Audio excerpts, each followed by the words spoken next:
idiots. You are absolute idiots. We are not idiots. We want to go home. I want to sit in a pub and drink a pint of beer again. I want to walk in a park and watch a cricket match. Above all, I want to... Pull to open. Pull to open. Yes, and what do you do? Take no prisoners. You're always in the chase. Chase, yes, as a matter of fact. Hot diggity, I knew I was right. Here come the drums! Here come the drums.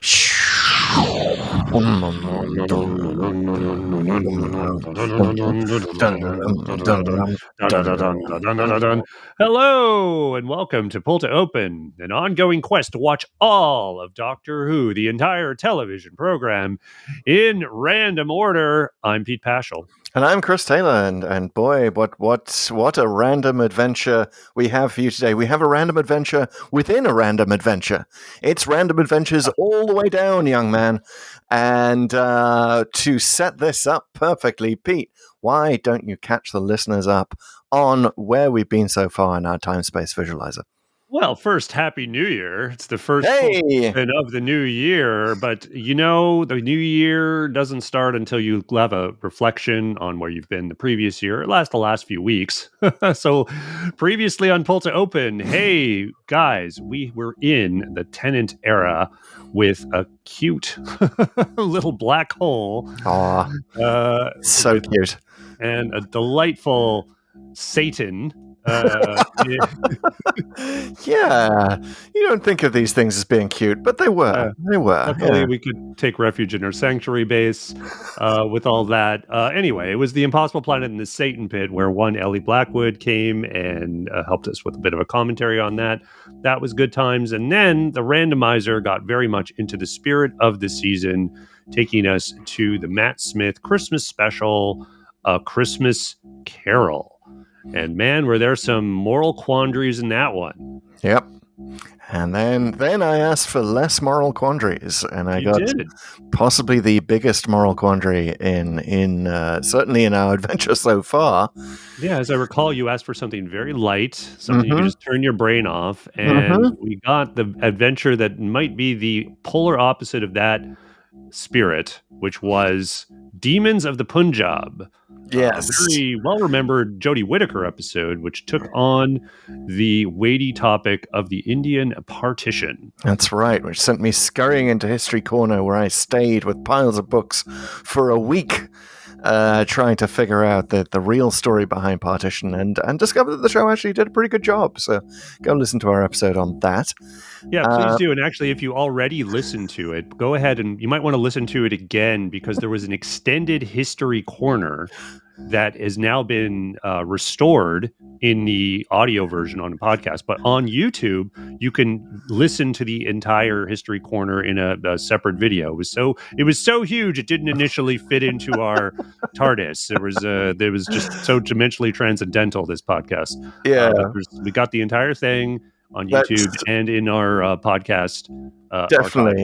Definitely a History Corner that's bigger on the inside. My goodness, what a bigger on the inside topic partition was. Now, that was last time. It doesn't feel like last time because we've done so many hot takes on the specials, which kind of intersected with everything that we were doing randomly in a timey-wimey way. But there is a random journey, and the randomizer must be paid heed to. And after Demons of the Punjab, it took us somewhere that is, it was it was the little adventure that we were looking for. Yeah, it basically was finally responding to you and saying, like, let's do something light, something that, doesn't have a lot of thinking involved. And it's like let's take these guys to season 2, serial 8, The Chase. Dun, dun, dun. Yes, The Chase, a.k.a. The Daleks 3, as it was originally known. It was Terry Nation's third opportunity to reuse his Dalek tropes. And it is one, though, so we haven't been to the one before it, which is the Space Museum. We have been to the one after it, which is the Time Meddler. So we saw Stephen Taylor's first proper adventure in the TARDIS. And now we got to go back and see how he got there in the first place and what happened with Ian and Barbara. And I've got to say that the randomizer does love Hartnell. I think we may be at the stage where we've done more Hartnell stories than any other Doctor. Is that true? Is he beating Capaldi at this point? He might be. I haven't done the inventory of this, but it feels like we've done tons of Hartnell. It's the randomizer definitely has its preferences of doctors, and we'd have to do some kind of analysis. So it seems to love Hartnell, Pertwee, a little bit Tom Baker. It seemed like it was into Davison at first, but then sort of got cold on him. And Same. Capaldi, and now recently Tennant. I mean, Tennant, and that's kind of it. I mean, yeah, we kind of cheated a little bit by doing a good chunk of Jodie Whittaker's second season early on, non-randomly. Yeah. But it is definitely neglected Troughton and McCoy. Those are the ones it's really not completely avoided, but avoided throughout. So, but Hartnell, we're filling it in pretty quickly at a nice pace. And it seems to particularly like the TARDIS team, the combination of Ian and Barbara and Vicky and the Doctor. Yep. It's kind of the randomizer's sweet spot. And of course, this is bittersweet because it is the last of Ian and Barbara. It is. Spoiler. Oh, sorry. No, it's all good. I think we're in season 5 of Pull to Open now. I think we can pretty much assume the folks are not watching along. Or if you are, that's great. Let us know because we'd love to hear from you. But guys, we're going to get to the commentary on The Chase in just a little bit. But I want to kick things off today with our first show of the new year with a little bit of a note of what's going to happen and Pull to Open this year. So it's 2024. It's time to make some resolutions. It's time for a fresh coat of paint and new approaches to things. And here's what is going to change around here on Pull to Open. First of all, we're going to make our introductions, which, yes, we've heard loud and clear throughout the months and years that sometimes we go on a bit in our intros. We're going to tighten that up. It doesn't mean that it's going to go away entirely, but we are going to get to our commentaries quicker going forward. So what that means is a couple of things that you might have heard early on might be scattered throughout. So we're shaking up the format a bit. Yeah. Still doing the things you love, the TLDW, the Whomoji challenge that's coming up. We're going to get to a lot of them quicker, basically. We're going to get into it more quickly. We will still remind you about reviews and all of the social networks that you can find us on. That's definitely a way that we are different from other Doctor Who podcasts. You can find us literally everywhere. Every corner of the World Wide Web we have sent our TARDIS to in advance. If you find a new social media planet and we're not on it, please let us know because we like to be everywhere. But we'll remind you of that throughout. We'll get into the podcast more quickly. And we have an exciting new tier of the Pull to Open experience, an actual Pull to Open membership. Exactly. So as everyone who has listened to the podcast before knows, right around now, we'd probably be telling you that have a YouTube channel. Hey, we have a YouTube channel, but I'm not bringing it up just to say that. It's at youtube.com/Pull to Open. There is now a membership program on the YouTube channel. So you can, if you want to become a supporter of the podcast, you can go to YouTube and become a supporter for the low price of $7.99 satsumas a month, or dollars. We also accept.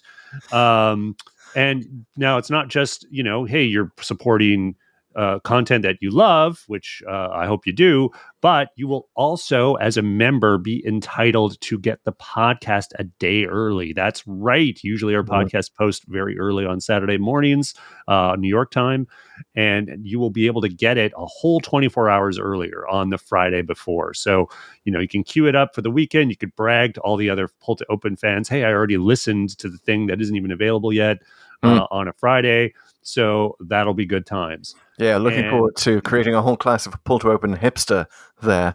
But yeah, $7.99 a month. That's cheaper than a funfair in Ghana in 1996.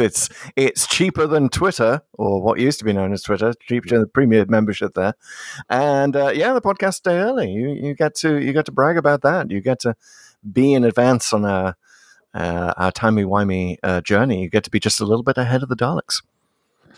And I know we've in the past, and we still do, we have a Patreon where you can also support the podcast as well as a Substack. You can still do so in both of those places. And if you've already become a contributor to the podcast or a patron, don't worry about the YouTube thing. We're going to make sure that you will find a way to get you into that early access membership as well. So don't worry if you're like, hey, I already showed my support. We know. We're going to make sure you're a member. So all good things. We're definitely want to be more active on social media. So if keep engaging with us there, we'll keep engaging back. We'll reply. You'll probably see more stuff from us during the week. It's feast or famine sometimes with us, but it's one of our goals to make sure our social media is just a little more active. So whether you follow us on X, on Threads, on Blue Sky, on TikTok, on Instagram, and all the other places, I'm probably skipping 2 or 3. All the ones we're forgetting. Yeah. Yeah, Facebook. we'll be on top of it. So keep replying, keep on chatting, and we will be talking to you. Yeah, we do want this to be an interactive podcast. We don't want to just talk at you. We want to talk with you. We want to know what you think of the episode. You can tell us in Poll to Open on Spotify. We'll get to that. But first of all, one of the biggest contributions you can make is to give us a Doctor Who title from the history of the show in the form of emoji. And we will then use that. That will be in the Codex forever. But also, it will be used in the next segment coming up. Pete, what is it? The Whomoji Challenge. That's right, folks. These are all listener-contributed emojis, Whomojis. And we have one today that I've already revealed to Chris before the show is very apt. I won't say why it's apt because that would be a massive giveaway, but it's a very apt Whomoji challenge. I also think it's actually quite difficult, but we'll see. Oh boy! Last time I said that, you guys got it right away. And also, last time you said it was easy. Let us forget, and I still haven't. Actually, let us forget. I still have not gotten over the curse of the black spot. Should old Whomojis be forgot? Yes, they should. Forget this one, and it is 4 emojis. Oh boy! All right, first emoji: ambulance. Okay. Second emoji: motorcycle. Okay. Third emoji: X-ray, chest X-ray. Okay. Fourth emoji: a clock with the hands at midnight. I'm gonna drop this in the chat for you. 1 second. Yes, please. So the motorcycle makes me and the ambulance both make me think of Bells of St. John's. Good guess, but wrong. Okay. Where else is there a motorcycle? There's a motorcycle in Day of the Doctor. But good guess, but wrong. I'm not getting the chest X-ray. Ooh, maybe this is a reference to the Doctor Who movie. It's the movie! Nice! Oh, thank goodness. Right? Did you start thinking about the ambulance? Exactly, you did exactly what I did when I first went through this. And I actually even included Smith & Jones, even though I don't think there was an ambulance. Whenever I look at medical stuff, I think of that one because Martha is a doctor, they're in a hospital. That always sort of screws me up. But the midnight thing here gives it away. Right, that is when the Doctor regenerates, yes? Right. Well, it's when it's like the world is going to get pulled apart at midnight. Oh, yeah. New Year's Eve, which... Oh, hey! Hello, future listener. We actually recording this on New Year's Eve. Hey! Which is why it was apt. So there you go. Fabulous. I love it. Fantastic. And so apt for the chase as well, because, of course, the Doctor Who movie, when he regenerates, there's that... They're watching a Frankenstein movie. Frankenstein's monster. Like, it's a deliberate reference to that scene. We have that in the chase as well. So didn't even think of that. Dead on. Wow. Look at this. Even more apt. Thank you very much, Bob Gilby, who had no idea how apt his Whomoji challenge was. Bob, thanks so much for all the emojis you've submitted lately. You too can submit a Whomoji, as Chris said. We would love that if you could do it in the form of a review. So the Apple Podcast app, of course, allows you to submit reviews. Please leave a review in the form of a Doctor Who title as an emoji, and we will still accept them from other places. But this is really the main way we want to get you submitting emojis. So it's kind of, if you, it's also a thing we would just like, a big push on reviews. If you could review the podcast and leave an emoji, that would be amazing, and you will go to the top of the list of our submitted emojis. Yes, and please submit an emoji for any doctor other than Paul McGann. We've now, that square has been taken, but literally any other doctor you can add. Even if you want to do Ncuti Gatwa, you want to do the church on Ruby Road, do it. We can add that. That's in the Codex. Wow. Yeah. I can already picture that in the right? Come on, guys, someone submit that. Yeah, that'll be an easy one. And you know what? I will have forgotten by next week that I even suggested that. So you can totally take advantage of short-term memory loss and do an easy emoji challenge in the form of a review. Another way to interact with the show is on Spotify, where we have a poll. We have a poll, that's right. If you're watching or listening to this on Spotify, go to the bottom of the screen, pull from the bottom of the screen, there'll be a poll asking you what you thought of the chase. You don't necessarily have to answer that yet. You can wait till the end of the show. You can do it now if you're fans of the chase or haters of the chase. But you can do it for any single one of our stories. None of our polls have actually closed yet. So literally just go through our entire canon, vote in everything. We know that you love spreadsheets. We know you love to rank. We know you love to vote. And we have some results. We read out the results with a couple of weeks delay to give you time to vote on them. And these are preliminary results. I think the polls last for roughly 2,000 years. 2,000 days is how long these polls last. So plenty of time. Yeah. And we have some ratings for A Christmas Carol. Were the people generous to A Christmas Carol? Did they give it a lump of coal? They were generous, yes. It is an official Dalek in our poll results so far, with more than half, roughly 53% of the votes getting a Dalek. That's awesome. That's the rating we give to a good episode of Doctor Who. And a good chunk of voters also picked the best of the best rating, the Viscount Banger. And that's almost 30%. So I think our instincts, where both of us independently gravitated to the Banger Dalek hybrid. Yeah. That has been confirmed by our listeners. That's right. Nice work agreeing with us, everyone. Agreeing-ish. Like if the Banger and the Dalek were equal, I would say we agreed. 17.6% of you gave it a Professor Hater, which means you don't think it worked, but at least they tried something new. Nobody said Ogre on Fixed Point in Time or Lady Cassandra, our other ratings. But yeah, we asked for a Banger Dalek hybrid on our Christmas list. You gave it to us, sort of, or as near as you could manage. Perhaps you're a little cooler on the Banger side, but that's all good. It's kind of a Christmas miracle. And please, go back and continue to vote. Yeah, in fact, I think I'll be doing that now. It's time to stay true to the resolution we just made, tighten things up, and cut right to the chase, as it were. Hey! And we are going to kick this off with what we always do. Something that's definitely never changing is the TLDW, the great seat of command fun that we have, where one of us summarizes the plot of the episode in question in record time. And that kicking off the year is, of course, Chris Taylor in this very not enviable position, because there's a lot going on here. I mean, how meaningful it is arguable, but there's many stops that are made. You know what? There are so many rabbit holes here where the best thing you can do with the TLDW is remember you're not actually doing a commentary. You shouldn't use the words "for some reason." Um, that's definitely Eating up that's very precious airtime.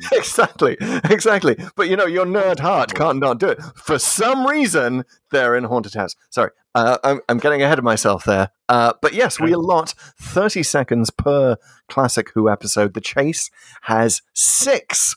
Count them, 6 episodes. I've counted. Whoa, yes. Oh, have I counted? Wow. So, okay. I'm shutting down my time-space visualizer so that there are no spoilers on this. I'm going to fly blind, just like the Doctor in the machine that he invented for some reason, apparently. Yep. Well, ready or not, time is in hot pursuit of you in the official pull to open summary of The Chase in 3, 2, 1, go.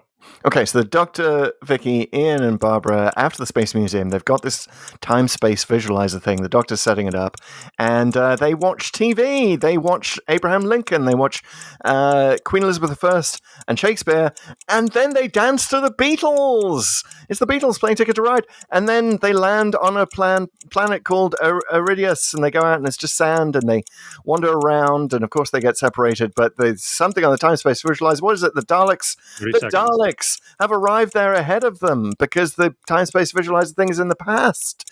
So the Daleks are already there. And the separated companions, they all basically interact with the Iridians, and they've got this problem with the some beast that's infiltrating them. The Daleks tell them to hand over the interlopers, and so they are going to hand them over. But the Doctor and Ian trick them. They throw coats over the Daleks' eye stalks, and they get off. They go escape in the TARDIS, and they escape to New York, the Empire State Building in 1966, and they encounter a guy from Alabama there, and then the Daleks chase them. They're just behind them, and then they go to the Mary Celeste, the ship, and the Daleks turn out to be the reason why everyone flees the Mary Celeste and jumps in the water, and they take off again. They land somewhere that the Doctor thinks they're inside the human mind, because there's like a very cliched Dracula and a very cliched Frankenstein. But no, it turns off when the TARDIS takes off again after Frankenstein destroyed one of the Daleks that this is actually a funfair in Ghana in 1996. And they take off again, but Vicky ends up in the Dalek ship. Oh no, what's happened? But she sees that they've got a robot of the Doctor that's basically going to infiltrate and replace the Doctor somehow. But meanwhile, the TARDIS land on Mechanus, and this is where they choose the final stand because there's a corridor. And they decide to take a stand against the Daleks then. And Vicky is back with them, and she thinks that the Doctor is the robot, and she's super confused. And there's a really confusing thing where the Doctor and the robot fight, and Ian almost kills the actual Doctor with a rock, but no, they kill the robot instead. And so that's done, and then they find the actual mechanoids, and Stephen Taylor is there. He's been captured, and they escape. They get up and down a rope, and and Vicky's afraid of heights, but the city explodes. They basically set fire to the city, and they trap the Daleks in it. And Ian and Barbara use the TARDIS, the Dalek TARDIS, to go back to London, 1965, and the Doctor's really sad about it, but they watch them on a time-space visualizer, and he and Vicky say goodbye, and off they go into the time vortex, not even being aware that Stephen Taylor is on the ship. And time. Nice work. Wow, right on time. That was great. Oh, good job. Thank you. I blame myself for A, not remembering what the Maya Beasts were called, and B, no mention of hi-fi. No mention of Stephen Taylor's Panda. Oh, yeah. He went back for the Panda. That's okay. That's okay. So I was really worried because you were like getting into what they were watching in the time of this space visualizer there. But then you really remarkably were right on time in terms of getting out of Iridius at like the 1 minute mark. And you got all the stuff in the right order. Yeah, which was that's a miracle right there. Because they're first they end up. Where did they go? The Empire State Building, then the Mary Celeste, and then the Fun Fair. Yes. and then Mechanus. That's how it goes. You know, I will say that. So I've not watched The Chase before. I know that you have. Like, we're coming at this from very different perspectives. But what I did do was in Doctor Who magazine in the early years, they decided to do a series where they would just literally list every time that the TARDIS took off and landed. And you know, That sounds like the Wilderness Years Doctor Who magazine, doesn't it? Right? I mean, the show was still actually on, but they were already doing this sort of stuff. But obviously, there's a lot from The Chase there. Like, you get more from The Chase in a list like that than you do from almost any other story, because there's so much taking off and landing. And we'll get to it. But maybe that's the first reason why the randomizer takes us here. It knows. It listened to me those many years ago, and I said I like stories where the TARDIS isn't just some forgotten plot device. It's actually front and center and used. And you can see with all the TARDISes around me how much I love the TARDIS. And oh boy, this is definitely a be careful what you wish for kind of story with the TARDIS. So yeah, I feel like I was primed to remember the order of everything is what I'm saying. So yeah, it's a good in terms of stepping back on and reflecting on The Chase, like looking at the format of this one and how it was. I wouldn't necessarily say groundbreaking, but it was definitely trying something different than their general TARDIS lands in, time or space or alien planet and having adventure and then leaves at the end. Now, it's not like they hadn't done anything at all in that respect. I mean, arguably the Edge of Destruction, which was the third story, they didn't even land. It's entirely in the TARDIS. So they haven't, locked themselves necessarily into a single format. But if you look at virtually every adventure before this one, the TARDIS lands at the beginning and leaves at the end. Yep. I actually have to think really hard if there were any exceptions to that rule. I guess you could argue the Romans, because it falls off a cliff, is a little different. This is the first time they're just in and out within the same story. So that's cool. And this doesn't really necessitate, but they took the opportunity to show the TARDIS in flight. So it's kind of, they have these very sort of 60s-esque, superimposed effects on a background with the police box and also the Daleks time machine, which I don't know whether to give you points or deduct points for calling it the TARDIS. Yes, call that in the script, never in the show. Yes. So, but they show it, and so it's the first time you see it, which of course they would in subsequent years, and certainly in the New Who, you see the TARDIS flying all the time. And like, it's part of the credits now. And most of the time when you see the TARDIS in flight these days, it's spinning, right? Because that's the thing they started. God, I forget it. We've done the episode. Was it a Baker episode or a Pertwee? It was a Pertwee, yeah. I think wasn't it Frontier in Space?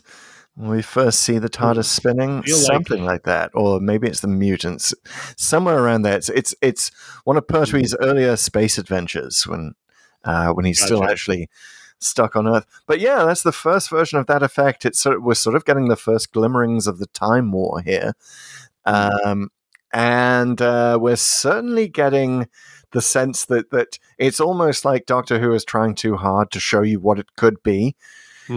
It's almost like it was. I mean, it's not like it was on the edge of cancellation or anything at this point. It was like hugely popular. Like, 9 or 10 million people watched every episode of The Chase. The viewing figures didn't really go down. But it is also sort of like, it feels like it's stretching at the edges of what it wants to be. And it's not quite like a clip show or a very special episode, but it's got the kind of thing that we would see again later in the Daleks master plan, right?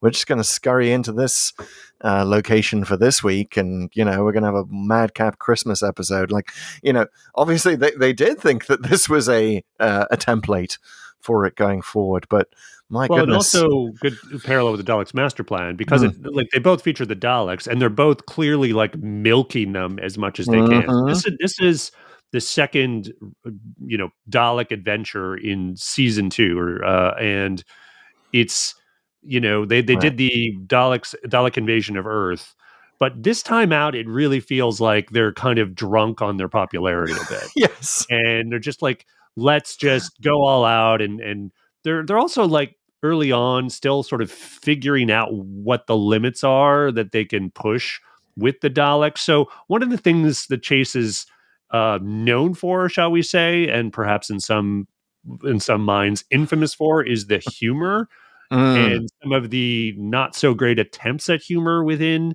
the script. Now, to be clear, I think some of the humor works and some of it doesn't.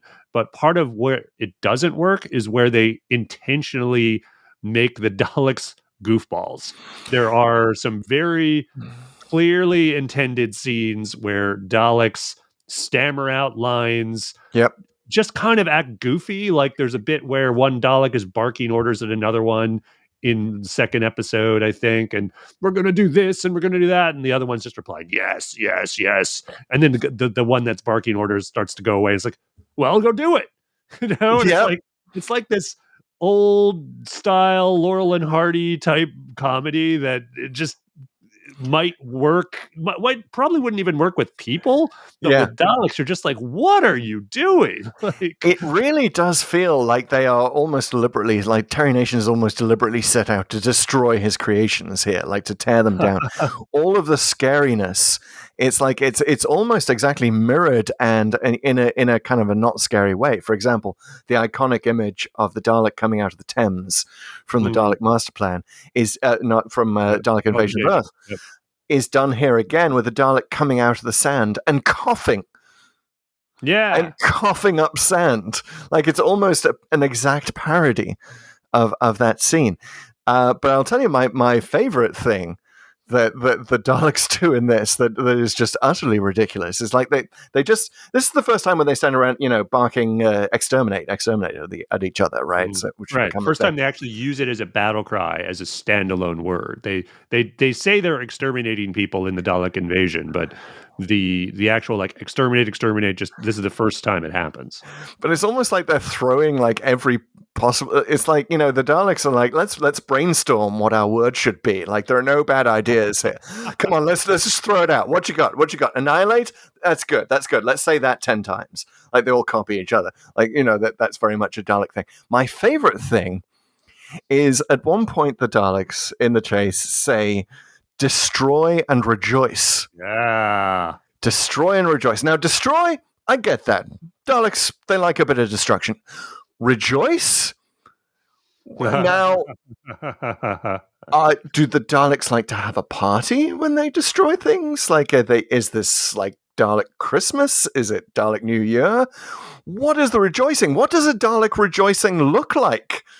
Yeah, well, it's kind of funny. Like, not to read too much into it, but I like the line. First of all, their battle cry here is way better than the stuff that they meant. I forget exactly what they say in Destiny of the Daleks, but it's like, do not deviate. And that's what I mean, like, not just coming up with different words for exterminate, but there's seek, locate, exterminate. That was it. That was kind of like, okay, come on. These Daleks better. It's like they start with a line in advance and attack and destroy and rejoice. And it's like, all right, I see your little, it's very linear, just like this story. It's a very like, it feels like they've been reading some Dalek self-help here. And they're like, this is like the 4 Dalek agreements. Well, I guess like one of the other knocks I'll give on Destiny of the Daleks is that's obviously we'd said at the time we've done that one where they get the Daleks wrong, that they're robots and have zero emotions. I think it's clear Daleks do have emotions. It's just their main emotions are centered around hatred of all other life forms. So what if they're killing something? That's cause for celebration. You did some extermination. Good job. Let's go. And I don't know how they celebrate. It's mostly maybe the nodding of the eye stalks, which is another ridiculous moment. They attach new hands. They trade in their plungers for like a one of them's got like a gyroscope. Like what the hell is that even doing? But yeah, it's a bit weird. And so is the overall structure. Let's talk about the overall structure of the chase, and it's sort of why it was hard to get into as a first-time watcher, long-time fan of the chase. The structure is okay. So there's a chase through time, and you can't. But it's timey-wimey. But you can't skip ahead. You can't like leap over. So even though it's in time, you can't like get there 5 minutes earlier. And Yeah, it's a bit linear for there's sure. there's a whisper of the structure because the Doctor does say something like it takes the TARDIS computers 12 minutes once you land to figure out a new destination. Now that made me think of, do you know the Battlestar Galactica episode, like the first 33. episode, 33? Yes. Mm-hmm. Yes, totally. Which was just so good, and it's about the Cylons, the fact that they are wearing the humans down because Cylons don't need to sleep, but humans do, and so if you just wear them down, where they have to jump every 33 minutes, then eventually they'll make a mistake. Now, if they did that in the chase, we got to leave somewhere every 12 minutes, and there's no time to rest. By the way, there is so much resting in this. There's so much nap on Mechanus. They have a nap on Mechanus. They have a nap on Aridus. It's Doctor Who pan-galactic napping in this story, and the Doctor and Barbara nap together, which is kind of nice. It's kind of sweet. Yeah, you got a point in terms of you could do a darker episode and have the tension higher, and that would probably be a better result. I don't disagree, but I also think if what they're going for here, to me, it's the equivalent of a summer blockbuster. In 60s Doctor Who, it's really just get your popcorn. What does it make sense that they're chasing through time but not going in front, ahead, or behind, or whatever?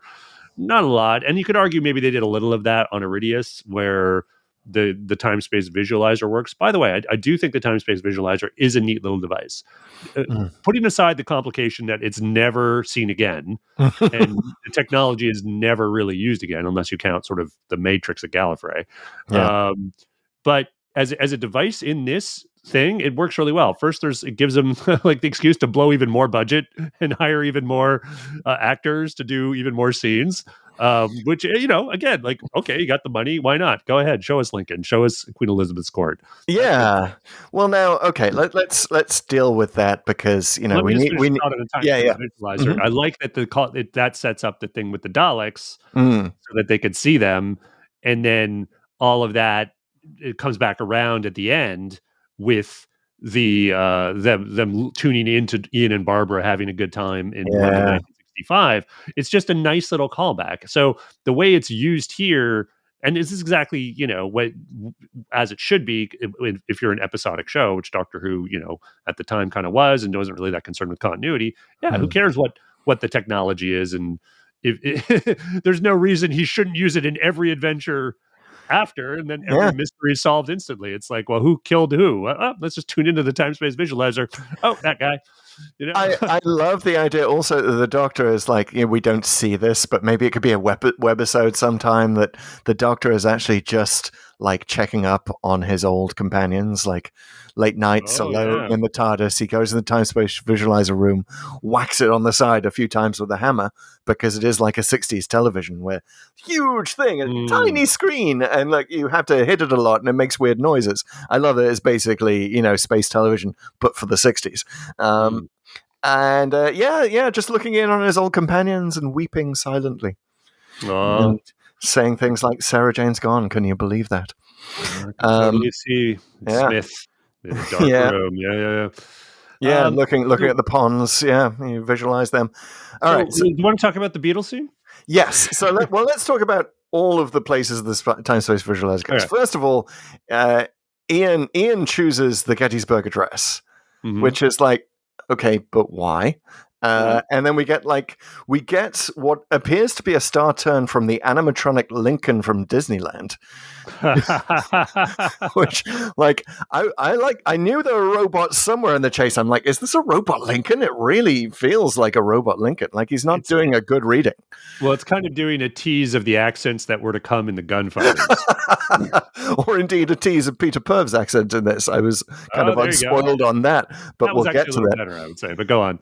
Okay, so then we get Queen Elizabeth I's court and her berating Shakespeare for basing Falstaff on Sir John Oldcastle. Now, why would she do this? Because the essential piece of information they're not giving you, and I didn't discover until I looked this up, Sir John Oldcastle was in the 15th century. He died in 1417. 200 years before Queen Elizabeth. So, like, is she like, hey, that dude was one of my ancestors or something? Like, why did you base Falstaff on him? Like, no, she wouldn't do that. And then it's so, like, maybe we've seen too much, like Shakespeare in Love, like, how did Shakespeare get his ideas? That's just not funny. But the whole thing of Sir Francis Bacon is there. Hey, he says you should do something based on Hamlet, Prince of Denmark. Jason was like, Hamlet, you say? Meaningfully. Like, it just reads to our eyes, where we've seen this like over and over, it doesn't read good.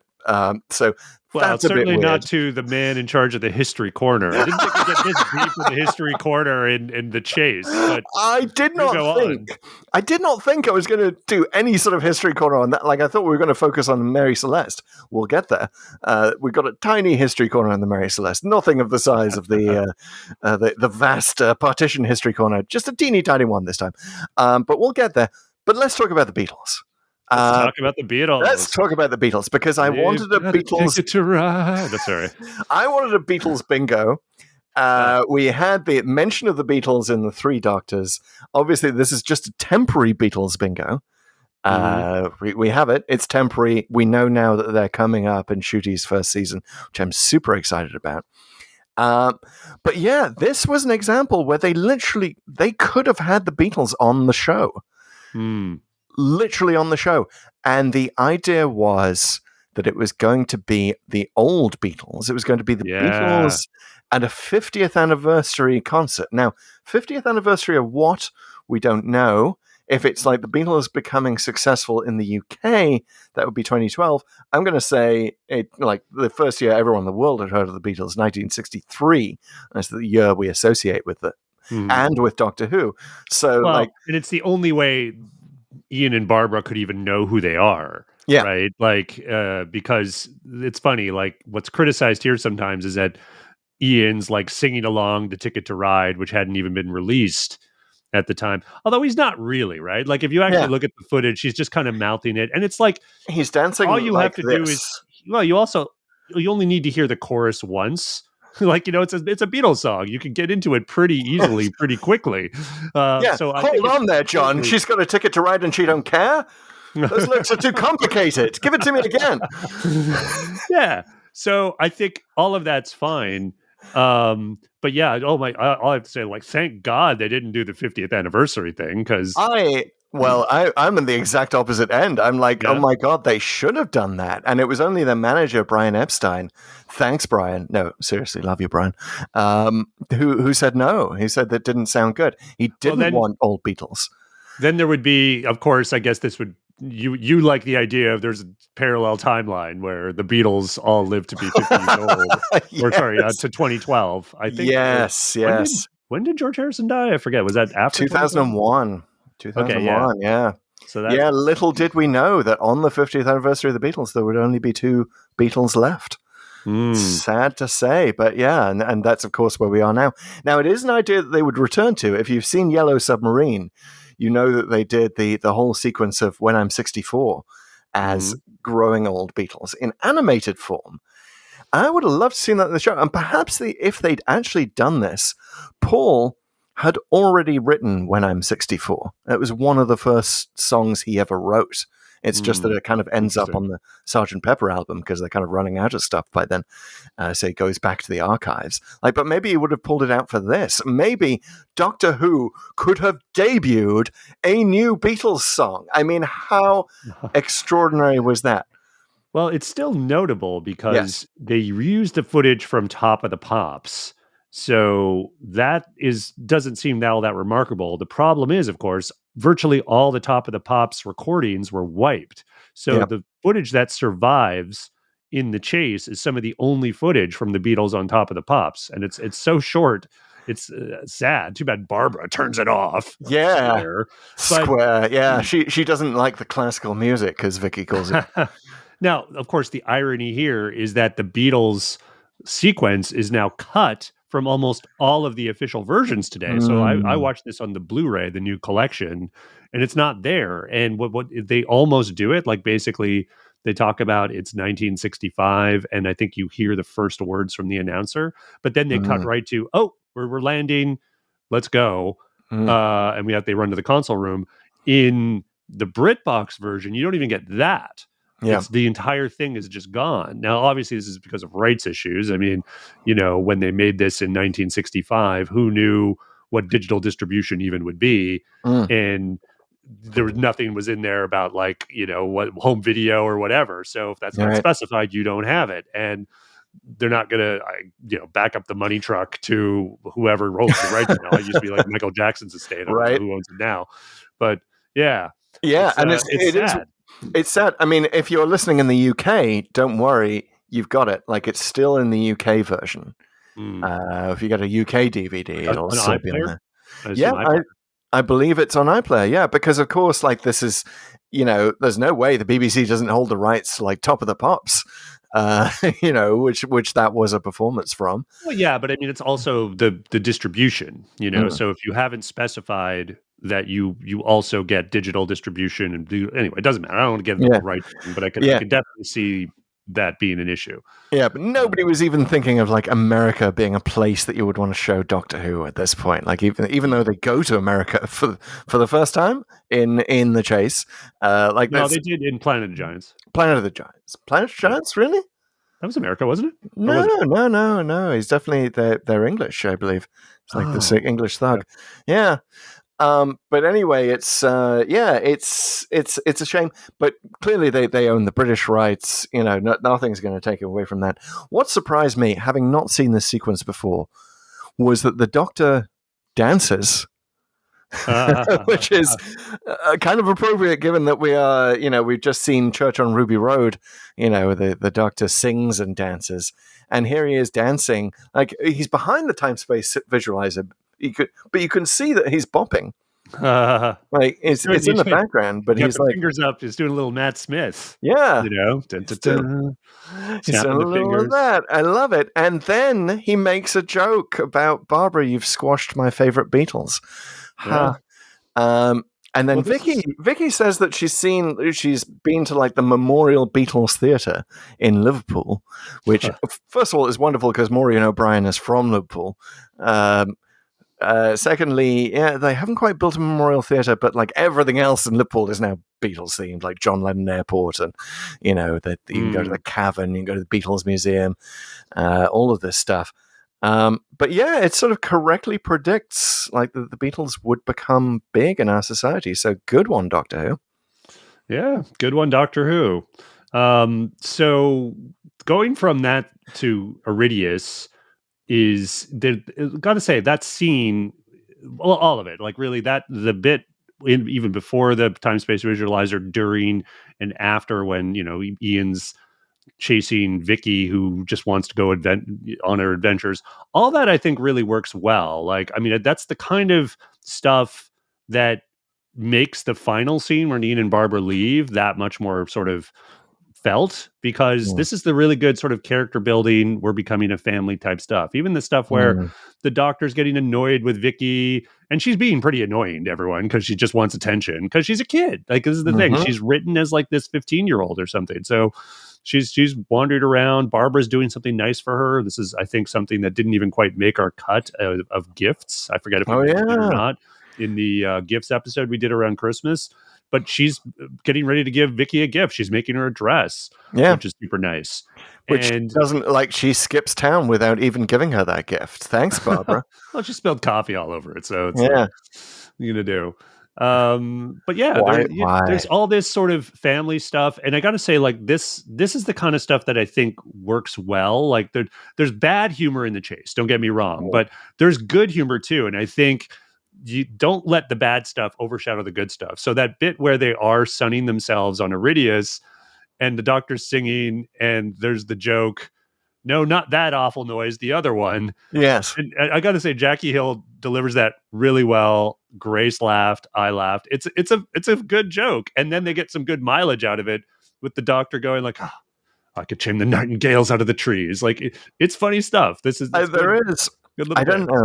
I don't know if you thought, as I did, having just been to A Christmas Carol, where Rory and Amy are playing dress up for a reason that may be clear to the adults, but not necessarily clear to the kids. There's the line about Barbara's cardigan. where Ian says, "Barbara, give me your cardigan," and she says, "Oh, not again." Well, And he says, "Not for me, for the Daleks." Okay, what has been going on in the TARDIS? simmer down. It's a reference to the Space Museum. Oh, There's lots of cardigans being used for various plot purposes. So, okay. Does Ian wear one? you'll have to see that one. Okay. Actually, All right, no spoilers. I think it was more of a knitted one, so they needed some string to find something. But it's certainly you get the sense that Ian and Barbara are like totally a couple in this. Oh, for sure. Well, especially that final scene when they're together and they're partying together. They don't go to their separate ways. No. And you see their families who are never mentioned, but I mean, they're TV characters, so whatever, I guess. But especially when they get on the bus at the end after they've had tons of fun, they're totally coupled up. Yeah, she's leaning into him, and he's into it, and they're just the familiarity. Like, they pushed as far as they could for a kids' TV show, I'd say, in 1965. And I will say, I'll just get another mention in here because I'd like to mention it as many times as I can on Pull to Open. One of the best comics they ever did in Doctor Who magazine is something called Hunters of the Burning Stone. And if you were ever a Ian and Barbara shipper, which, let's face it, we all are, it comes to a nice fruition in that comic. It's really, really nice where they sort of end up. They get their happily ever after. Yeah, you've mentioned that a few times, and I really need to go read it now. That's perhaps we can provide a link in the show notes of like how one can read that, because only if Amazon gives me an affiliate commission. But, so it's good. So it's all good family building stuff. There is good humor. Now let's talk about some not so good humor. So there's a character called Morton Dill. Yes, played by Peter Purves. I was so unspoiled on this that I did not know that Peter Purves is in it twice. Did you recognize him? I not in the first 30 seconds, but then I'm like, hang on, I know that voice. I've watched enough Blue Peter. Like I recognize this guy, and also like it's got a okay. Let's talk about the accent. He's supposed to be a dude from Alabama. What did you think of his accent? Oh no, definitely not. No. Just no. No, Peter Purves, no. He's doing American hayseed is what he's doing. Yes. Generic American hayseed. It's not, again, this is BBC 1965. I wouldn't call it shoestring budget, but it is like you use what you can, and you probably don't have a lot of people who understand the subtleties of the American South and the difference in accents there. So, or even sort of something more general. For the American South, I suppose. So it's not very good. I feel like it kind of works. So first of all, we should say that there is kind of a trope of British actors defaulting to a bad Southern accent when they play American accents. And I often cringe when it happens. And it's something about like the British seem to think that if you do an American accent, you have to really do an American accent. You go so far into the American accent that you go into the deep South. Right, that tends to be, or you put a Texas twang on it, or something like that tends to be a thing.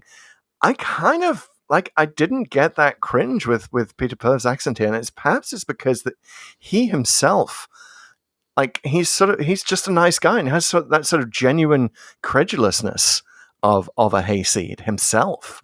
Like I don't get the sense that he's mocking. Right. I'd say that's fair. That's fair. Yeah. It just, you couldn't say like, oh, that guy's obviously from here or there based on the sound of the accent. But yeah, I definitely agree. He's not mean about it. It's not some like get a load of this guy. Yeah. Kind of portrayal.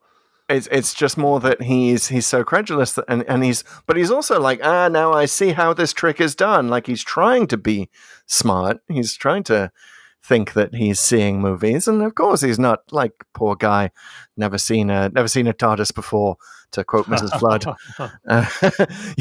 Mrs. Flood should pop in at that point, turn to camera, and, what's the matter, Mr. Dill? Never seen a TARDIS before. or a Dardis.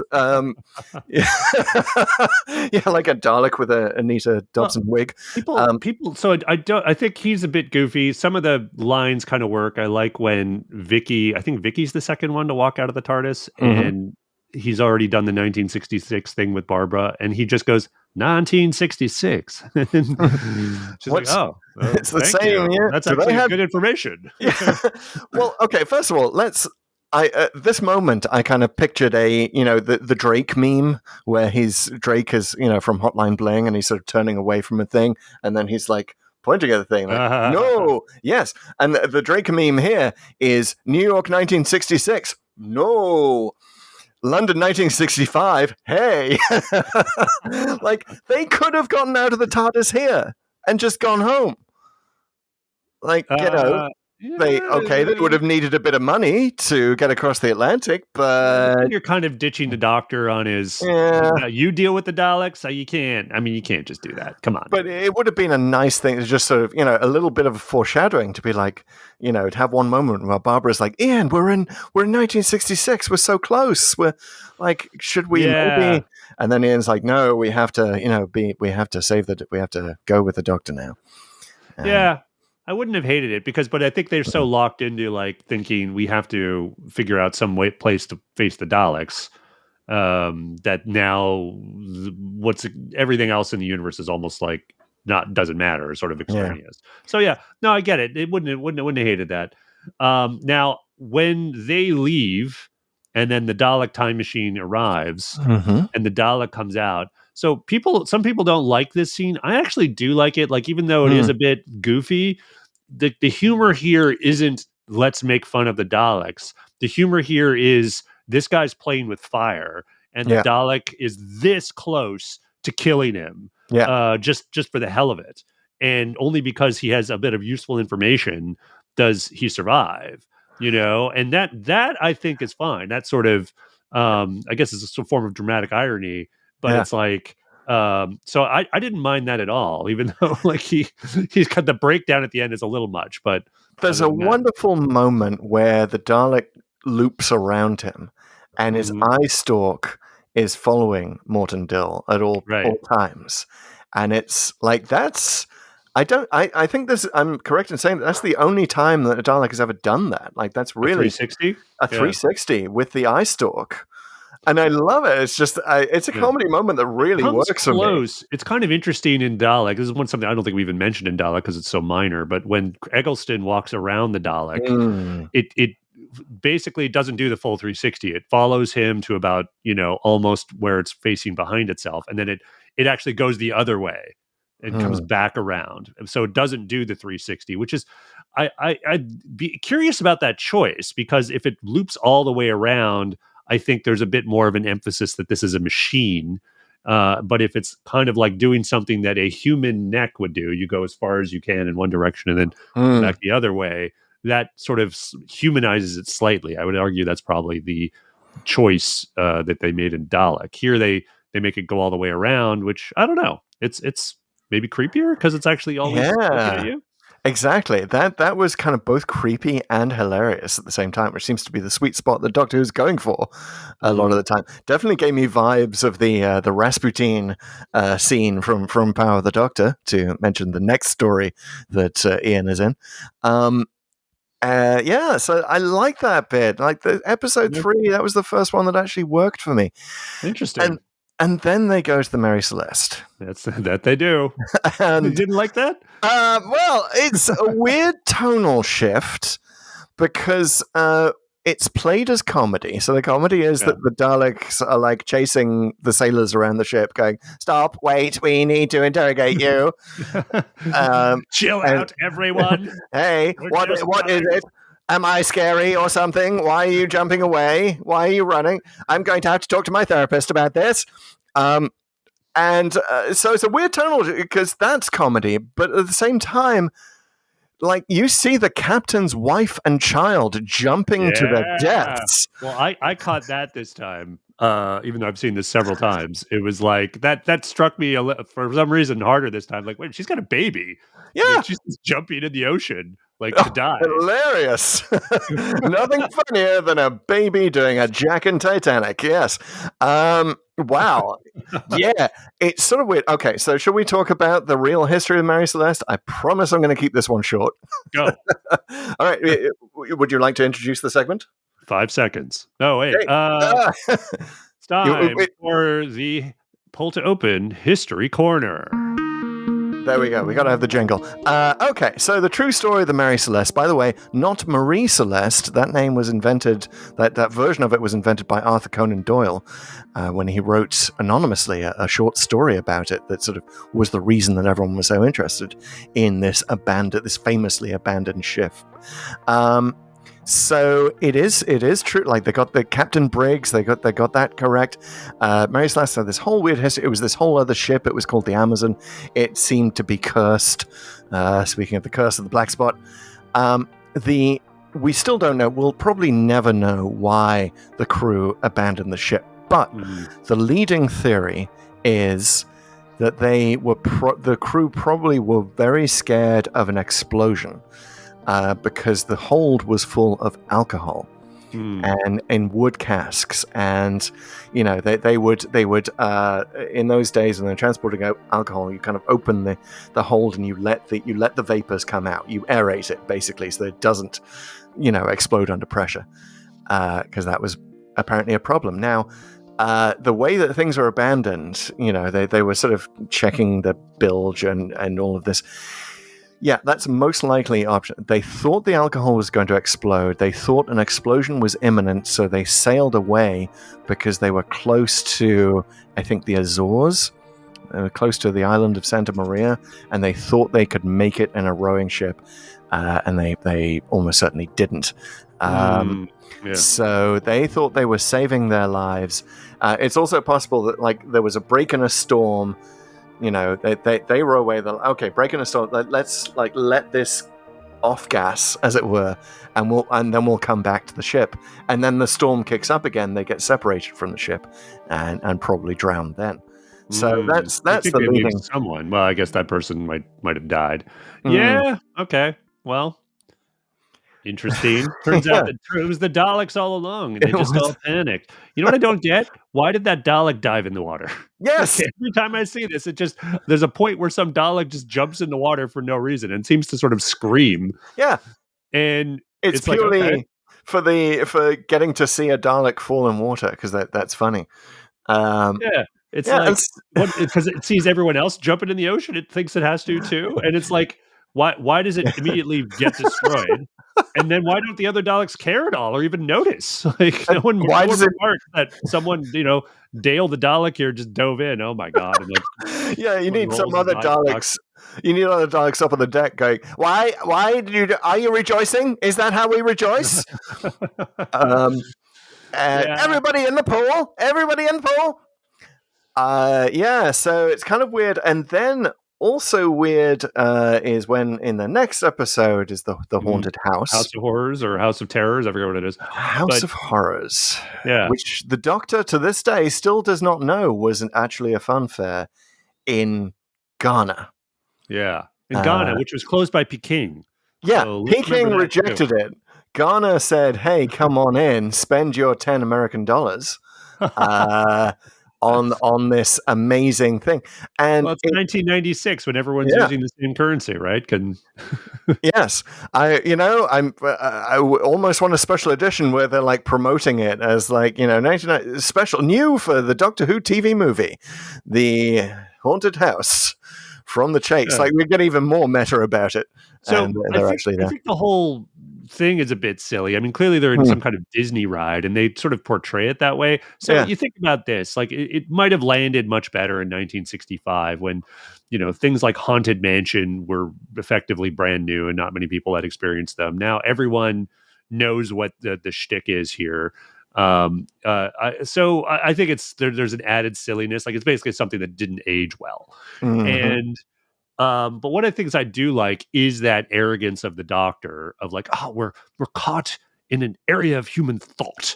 And then he and Ian are almost celebrating. Well, the Daleks can never find us here. Yes. And then the next scene, there they are. Oh, We've got. I was wrong. Yeah, it does. It reads like a comedy sketch with all that "Good evening, I'm Count Dracula." Yeah. Like, oh, come on, dude! Like we've seen this 1,000 times. It also Ian mentions the stairs as a good place to hide from the Dalek. This may be the earliest stairs joke. Definitely is the first. Yeah. But also it doesn't make sense in the context of the story because they're looking for somewhere to make a stand with the Daleks. Right. So if the stairs are the place where, well, why not just choose a stairs? By the way, I love that they choose a corridor instead. Like that's we're going to make a stand in a corridor. This is perfect. Like, yes, and we can run down it. Yeah, the stairs joke is bad for a million reasons. I mean, one, it just undermines the Daleks further. Two, it's like, yeah, why not? If that's the secret, just go to what the Empire State Building would have been great. Just go down to floor 102 or whatever, right? Wherever you are, and that's fine. Yeah, and what's to stop the Daleks materializing at the top of the stairs anyway? Like, so why even bring it up? Yeah. So anyway, but then I do like that there's the flip of like we're somewhere they can't reach us, then they're right there. And then the Daleks are there. They come really close to actually getting them. But these funhouse creatures or the robots are there, which is kind of neat. And it's kind of like it's fun to see the rest of Doctor Who contorts to make these scenes make sense because the Daleks are blasting away at these robots, yet it's not having no effect. So the cool thing is, like, clearly this is the episode that sort of inadvertently, I think, establishes the Daleks will calibrate their weapons to what they're shooting at. So if they're shooting at organics or what they think are organics, they do something different than if they're shooting at robots, like the mechanoids later. Yes. So then they think they're shooting people, and so their guns aren't doing anything. You would think then, again, it would think, oh, maybe I should try a different setting or something like that. Instead, they just kind of haplessly stand there while Frankenstein picks up one of them and smashes it. And this is where I'll say, like, okay, the Daleks have lost one of theirs on Iridius. They've lost someone on the Mary Celeste. Now they lose someone at the Fun Fair. Like the crew's doing a pretty good job about picking off the Daleks one by one, just by randomly landing in places. You could just keep doing that. Do we ever get a number on like how many Daleks are in the TARDIS? I think if you count them at the beginning, it's more. It's fewer than you actually end up seeing towards the end at on Mechanus. I mean, at least the implication on Mechanus, there still seems to be at least a half dozen of them or so. But if they've lost 3, I don't know. I'd have to do a count. I don't know if anyone's done that. But I think the implication is there's a whole bunch. It really seems like one of them clown cars. Yes, sir. Well, I mean, that's the thing. Like literally a clown car because they're so goofy and dumb and just we're gonna arrive in 4 minutes. Yes. Okay. So that episode was actually supposed to be in the mind. That was Terry Nation's original idea that what the Doctor posits is correct, but it was Verity Lambert who said no, it must be rooted in a natural reality. So that's why. Verity. Yeah, I guess. And I guess now we have the answer to what feels like a schoolyard question that must have been asked over and over, like, who would win in a fight between Frankenstein's monster and the Daleks? Really does seem like that's what we're going for. So that's a bit, and it's a bit weird that Frankenstein's monster a robot can pick up a Dalek and just go, Hulk smash. One of those carbon fiber Daleks, they're lightweight. So, oh boy. They keep that's funny. Like the Daleks time machine also, like there's this weird stuff with like some of the effects and the sound effects here where first the time machine looks like it doesn't have a floor. And then there's bits where it materializes and doesn't make a noise, or the noise is sort of randomly in places. It just seems like there was definitely like a lot. There was a lot to do in this episode, and I think given how Doctor Who had just a punishing schedule at the time, you couldn't make it perfect. But there's just so many little things to pick at. Like even on Iridius, there's like you can see the tarp in scenes by the trapdoor, and less said about the Mire Beast, the better. Yeah, there's a ton of it. And Frankenstein puts on like a coat at one point. Yes. Why? Why? For continuity? I don't know. But yeah, speaking of things to pick at, let's talk about the multi-doctor story known as the Let's death do of that. Doctor Who, in which we discover that in the 1960s, TVs were so bad that you literally couldn't. If someone just put on a William Hartnell wig, you'd be like, "Wait, is that guy the Doctor? What's going on?" Now, this was the guy who stood in for him in Dalek Invasion of Earth. That's right, yeah? I guess it's some previous adventure. Yeah. Yeah. Sounds right. Yeah, Edmund Warwick was his name. And the thing is, he looks nothing like either William Hartnell, even Richard Hurdnell, or David Bradley. Yeah. Totally. It's just like, yeah. Again, this episode is known for its humor, mostly it's bad humor. This is like inadvertently bad humor because you don't get the sense the Daleks are being like ironic when they say they've reached paramount success at duplicating the Doctor. Because I remember I was watching this with Grace and she just looked at me like, is that supposed to be the Doctor? Like, and it's hilarious to watch the Daleks celebrating, like rejoicing at their amazing achievement of this incredible duplicate of the Doctor. There's nothing like him. Yeah. I'm going to say that maybe the Supreme Dalek has needs corrective lenses. And none of the other Daleks are pointing it out because they're a bit scared of the Supreme Dalek. Well, from a production standpoint, it makes no sense because a lot of the scenes where you see the robot, it's not a double scene. It's not like both the Doctor and the robot are in the scene. You're only seeing the robot. So why not just have William Hartnell play the robot? Yes. What are you doing? Okay.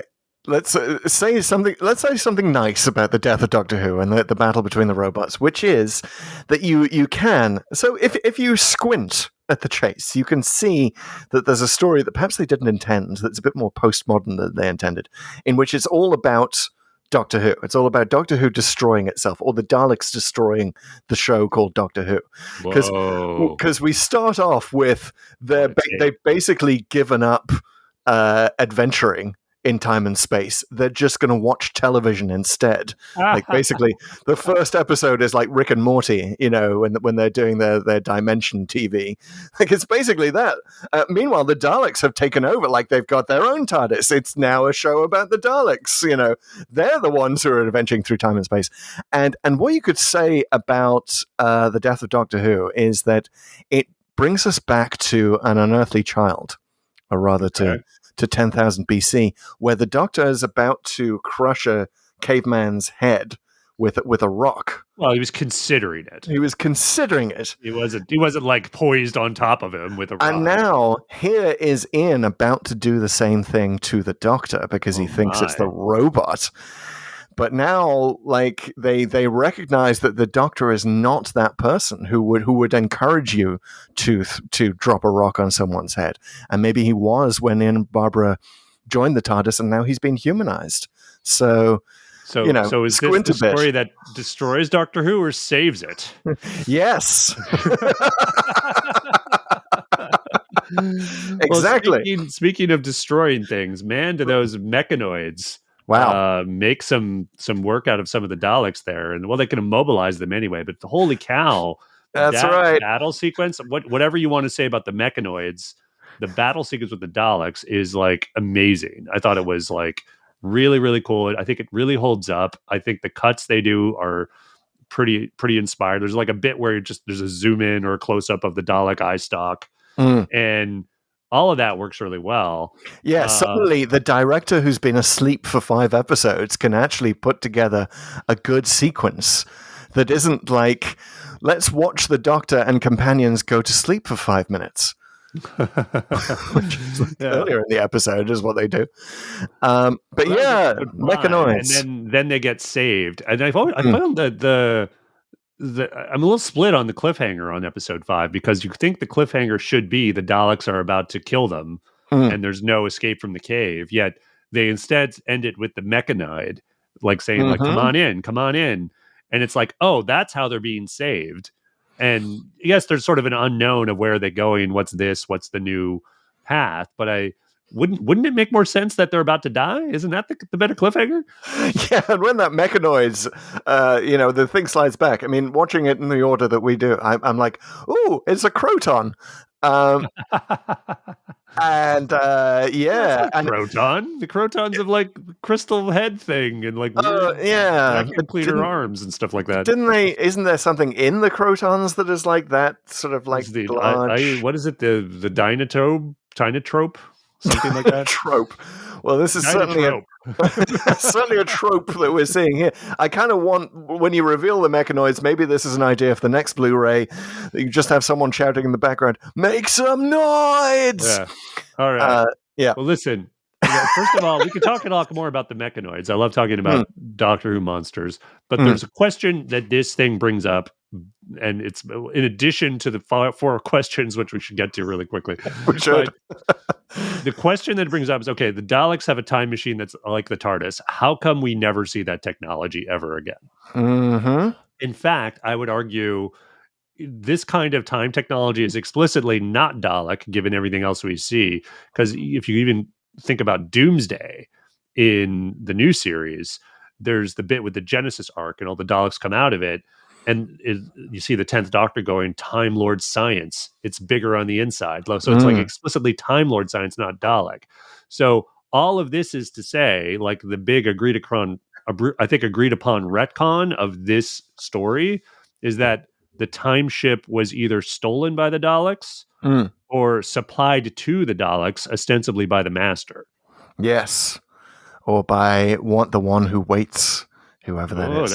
Yeah. But I like that. I mean, I like the idea that we're sort of seeing an early example of the Time War, but one that's this is the crap Time War.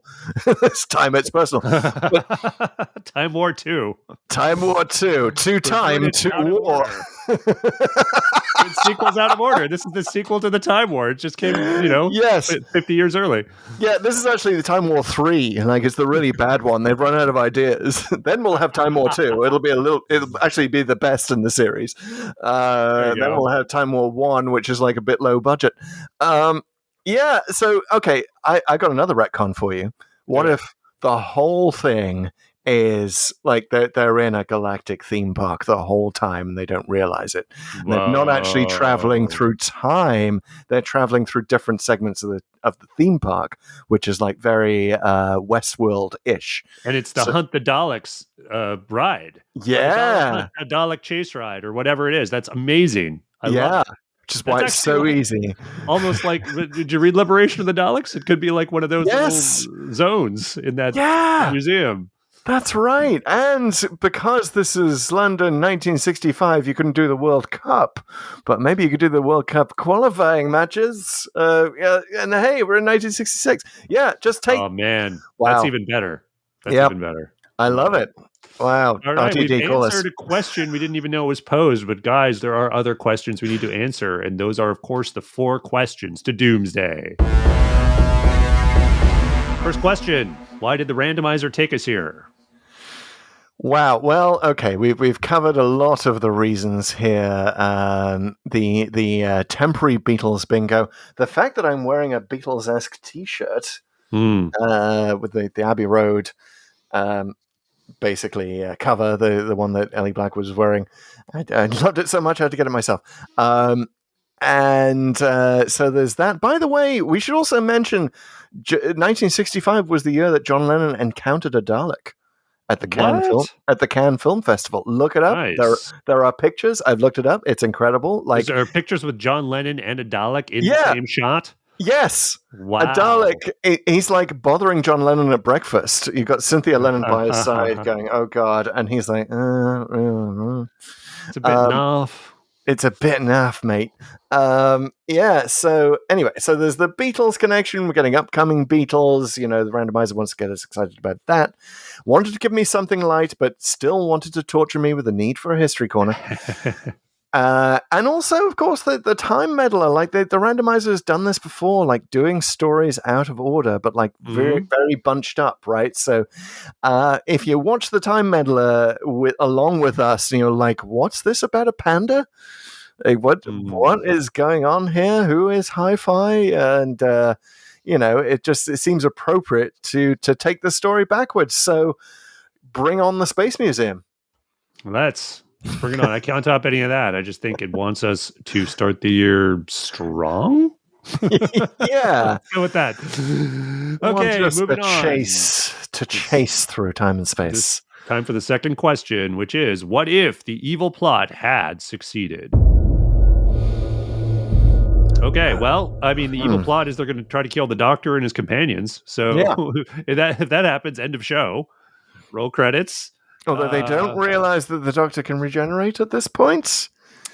Yeah, that's probably true. Because they don't understand that the Doctor can change appearance until later, until Power of the Daleks, of course. Maybe they find a giant gun and they point it at him, and he bigenerates into William Hartnell and Patrick Troughton. Mm-hmm. Well, they'd have to do it right after he encountered the Celestial Toymaker. So coming up quick in the continuity here. Really is. I guess you might ask the better question, right? Well, when would it have succeeded in this adventure if they had done that? And it seems to me, if they just shot them a little bit sooner at the House of Horrors, that's the best opportunity. Yeah. Because I assume on Iridius, even though they're right there, you kind of assume the TARDIS is just in the way, that they can't get a clear line of sight on shooting them.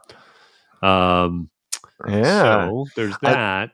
I love the idea of like this could be a short story or a big finish or like an Unbound, like an alternate timeline where it all starts with like the Ghana police doing an investigation. This guy who died, this ruckus at a fun fair, and there's this old guy who died, and what is going on here?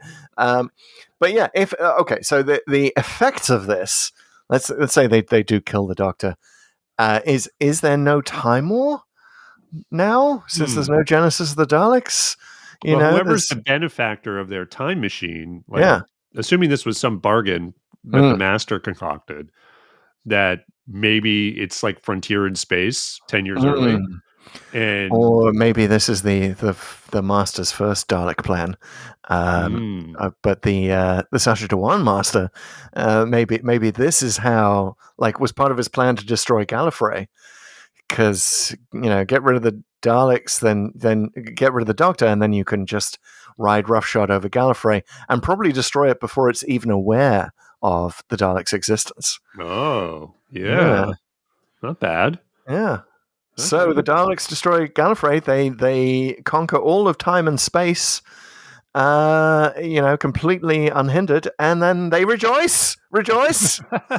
It's just all rejoicing all the time. That's right. Davros had nothing to do with it. Although he'll come in and claim credit, I'm sure. Yeah, at some point. All right. Moving on to the third question, which is, where is the Clara Splinter?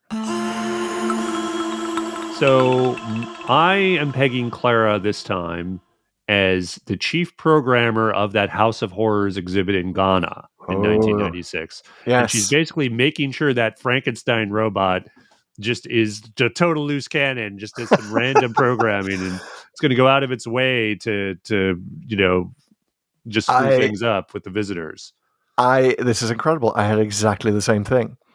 Right. As the Clara Splinter, she's running that fun fair in Ghana in 1996 and specifically designed that Frankenstein's monster to be powerful enough to lift and smash a Dalek. However, now I've come up with the headcanon that this is all taking place in a theme park. I think that Clara is like running that theme park and making sure that nobody is aware that any of this is happening. She's also making sure that like everyone's perhaps a little bit drunk or has forgotten their glasses, so that a robot of the Doctor will actually look like the Doctor. Yeah, she's serving champagne at the entrance. It's all good. Yeah. And that Hartnell design, like, that feels like a Westworld moment of like, she's berating some robot designer of like, what are you doing? This looks nothing like him. Like, they're going to notice. Let's give them some guava flavored champagne earlier. Well, Yes. Hopefully they'll just be so drunk they won't notice. Yeah. I Yeah, love it. what's up? What that? There's a line where there's like MREs. They basically have TARDIS MREs, and Vicky hands one to Barbara, and she's like, "What flavor is it?" Vicky says guava. Like, what?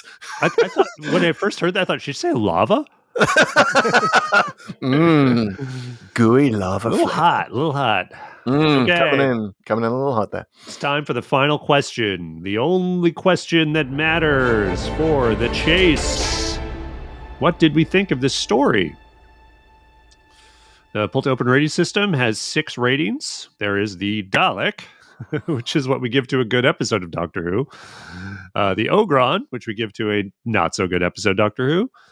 The Professor Hater, we give to a not so great episode, but at least we learned something. The Viscount Banger, which we give to the best of the best. The Fixed Point in Time, which is something we give to a episode we can't rate. It's beyond rating, often for reasons of nostalgia. Or the Lady Cassandra, which is a paper-thin plot. But hey, it looks good, particularly with a little moisturizing. Where do you stand, Chris? Well, first of all, let's do the how did we watch this? Because I don't know if any listeners are wondering. But I did manage to continue to avoid BritBox and not pay for BritBox by discovering that you can download a colorized version of The Chase. Again, not a very good colorized one, but a colorized version nonetheless. And it's free at the Internet Archive.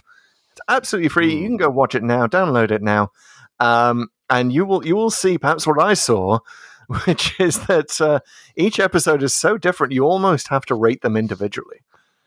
Okay. Which is so. Sounds like that might be what you have done. It's what I've done, but I've got an overall rating. So, Okay. episode 1 is a hater, purely for the Beatles. If you take the Beatles out, if it's a Beatleless version, the American version, then it's a hater Ogron, I would say, because at least they tried something new, which is what we say about the hater in the time space visualizer. Episode 2, total Ogron for me, nothing redeeming about that. Episode 3, half hater, half Dalek, because I kind of at least had fun with episode 3. Episode 4 is a hater because again they tried something, and I appreciate Terry Nation's idea that it was in all in the mind. Episode 5, hater Ogron, because at least they tried something with the robot Doctor Who. And episode 6, kind of a solid Dalek for that fight with the mechanoids and Ian and Barbara's return, and the London 1965, which, by the way, Ian looks at a tax disc on a car which says December 1965. It could be December 1964, Ian. You're not excluding all possibilities. They might have got that tax disc and put it on immediately. Anyway. I have already. That's what mine said. There you go. 2024. So first of all, never judge the year based on the license plate tax disc of a car.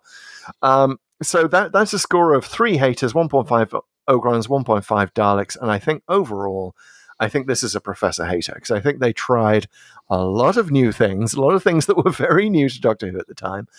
I don't think almost all of them didn't work, but hey, that's why we give the Professor Hater rating. That's why it's slightly better than Ogron, because at least they tried something, and the Chase definitely tried a lot of things. Okay. Wow, it's impressive. Well, we're not going to... we might get a second page in the Codex for the individual episodes, but that's on you, my friend. So overall, right now, hater. Yep. I have to go in on this one with a little history. So, this was always a favorite in my household growing up. So when I was a kid, The Chase was something we watched multiple times, and it's easy to see why. I mean, it's a fun summer blockbuster, sort of turn your brain off adventure. And I certainly will still defend The Chase. I think it is better than its reputation. I think it's really suffered a lot at the hands of Doctor Who fans who really don't like the things that don't work, which I admit, like the Dalek stuff being goofy. It's not good for the villains. And it undermines parts of the story and all that stuff. Yeah. All that's true. But it really, like, what you get out of this really depends on your expectations, I think, a lot. And if you're really there for a breezy, fun adventure with the Daleks, like, you could do a lot worse. So I think, like, Grace enjoyed it. She's 10 years old. Maybe that tells you something, but it is like, hey, Doctor Who is a show for kids to a large extent. And if you have kids, I definitely would recommend watching this with them. It's fun, assuming they can get through the 60s production values. But I gotta say, there are big weaknesses in this story. I don't mind them so much. I can still watch this and get through it. It's probably just me. So this is exactly why we created the rating fixed point in time. I can't rate this. I have too much nostalgia for it. I really, really enjoy it. Like I say, I think parts of it are defensible, but I definitely understand where everyone comes from when they criticize it. So it's a fixed point in time for me. Love it. That's it. Is this your first fixed point in time? No, it's my second. I did one recently. What was it again? It was so fixed we can't even remember. Well, the Codex should know.